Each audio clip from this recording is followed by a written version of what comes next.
पोटनिवडणुकांचे जे निकाल लागलेले आहेत त्याच्यामध्ये आश्चर्य वाटावं असे हे काही निकाल नाही.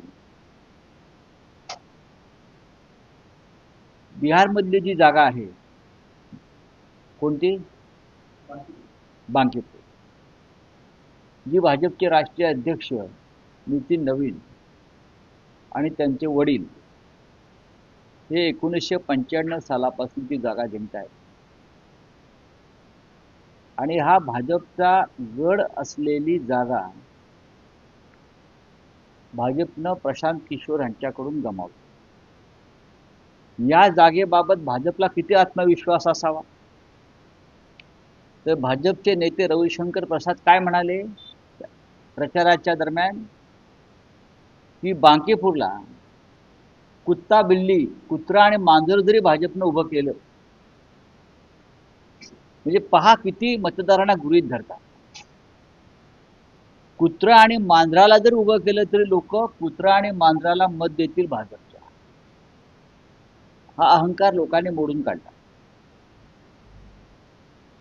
त्यानंतर मध्य प्रदेशमधली दतिया विधानसभा ही काँग्रेसचीच होती. ती जिंकण्यासाठी भाजपनं साम दाम दंडभेदाचा वापर केला पण काँग्रेसने ती जागा जिंकली. गुजरातमध्ये जागा जिंकली त्यात काही विशेष नाही. या 3 पोटनिवडणुकाचे निकाल त्यातले 2 महत्वाचे आहेत. त्याच्यामुळे फार मोठी क्रांती झाली वगैरे असे म्हणणारे आम्ही नाही, किंवा ही मिनी सार्वत्रिक निवडणूक आहे, मिनी जनरल इलेक्शन असंही मी म्हणणार नाही. पण लोकांचा कल दिसतो याच्यामध्ये. मोदींची किंवा भारतीय जनता पक्षाची लोकप्रियता किती खाली घसरली हे तुमच्या बालेकिल्ल्यातल्या पराभवातून स्पष्ट दिसतं. विशेषतः बांकीपूरमध्ये 95 पासून जो गड आपल्या ताब्यात आहे तो तुम्ही टिकवू शकला नाही. त्याचा अर्थ 64% लोकांनी आपल्या विरोधामध्ये मतदान केलं, जे आतापर्यंत भारतीय जनता पक्षाला मतदान करत होते. त्याने एक नवीन पर्याय निवडला हे सुद्धा महत्वाचं आहे. हवा पालट होताना दिसते.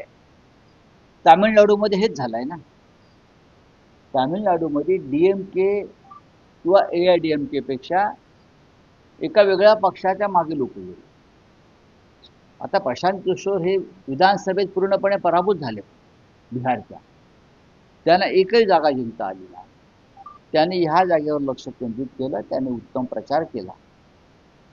विशेषतः आपल्या परिसरातील बातम्या आमच्यापर्यंत पोहोचवण्यासाठी स्क्रीनवर दिलेल्या क्रमांकावर संपर्क साधू शकता. दूरध्वनी क्रमांक 8652414343.